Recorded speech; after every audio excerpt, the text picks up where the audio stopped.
So for me, as a child, I engaged myself in my sport. That's where I felt I was recognised, I was valued, I belonged.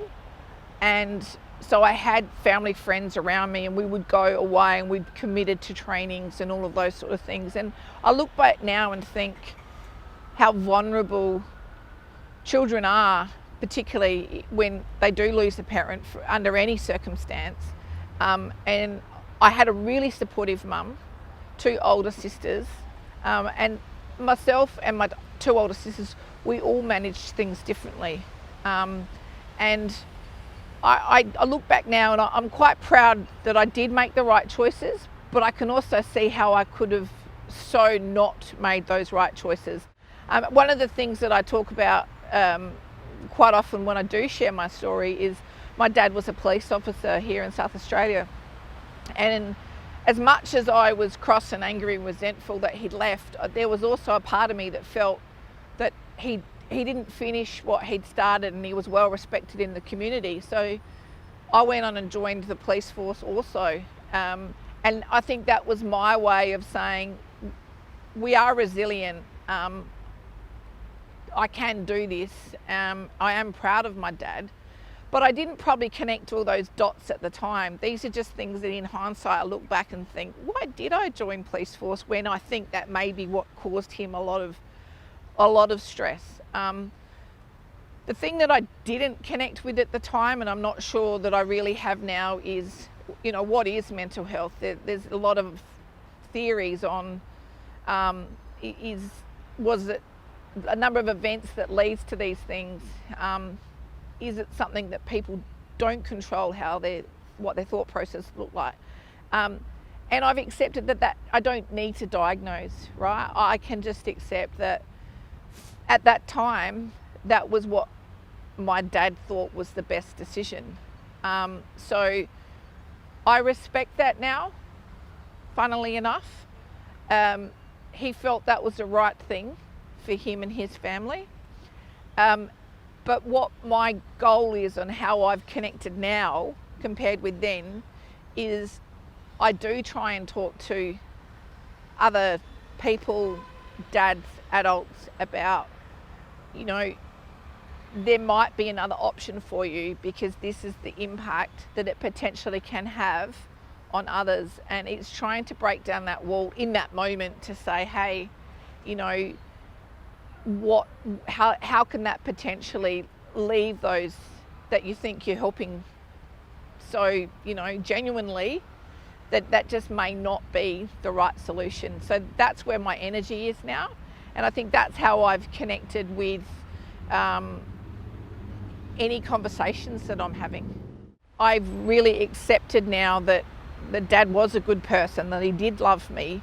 And it's taken me many, many years to be actually proud of who my dad was, because I never really dealt with how I felt about him. There was just a lot of anger. So my number one advice is to talk about it, but secondly is to talk to others and to share what you've been through with the support and of others, because it is a unique experience.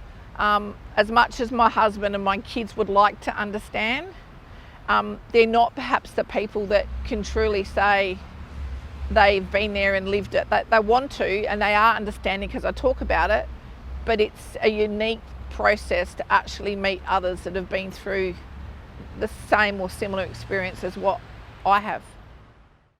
Hope for me, through me getting more involved in suicide prevention, education, talking within my community, I feel like I'm making a really small difference. That's what my goal is.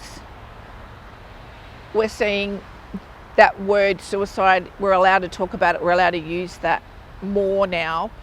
I still hate hearing those horrible numbers of daily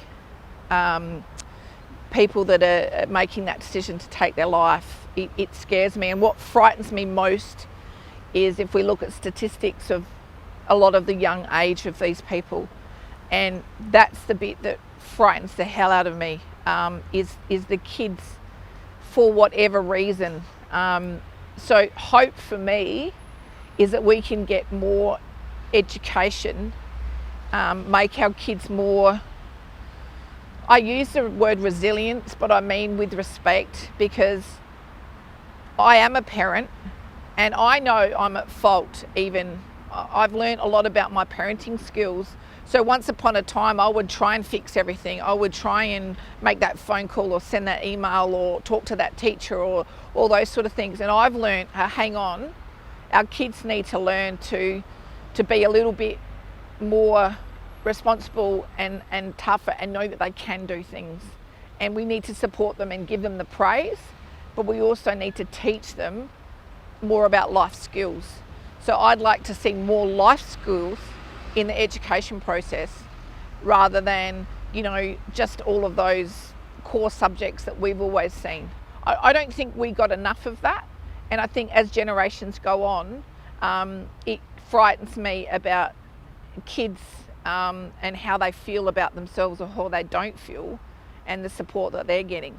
So for hope for me is that we've got more, I suppose the word is, really general support around the community, that people do actually, as they would go to a doctor to get their diabetes monitored, is to go and sit down and talk about how they're feeling and what their thoughts are looking like more regularly. Be brave and be courageous, and I think one step at a time, and that looks different for everyone, but I'm pretty passionate. So for me, it's something that just all the pieces lined up and it felt right. And I'm still on that journey. I'm by no means at the end of that journey. I don't know where my story will take me, but I'm happy to share it wherever I can.